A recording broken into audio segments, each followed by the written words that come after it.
keesi achiisi ana yeroon ulfina kee galchu siyoon bifamooti dukkana soona jireenyaa gammachuu kan keesi achiisi ana yeroon ulfina kee galchu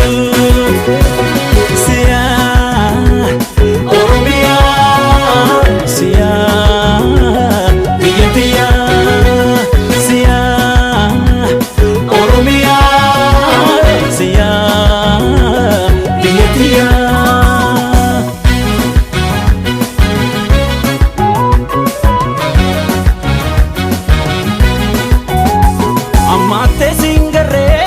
arjoma ke malesa jo ke rasi dabe indo si fi malesa arjan ka kameti rukdada kobesa jibada kufa godo ilman yesa barabara barabara barabara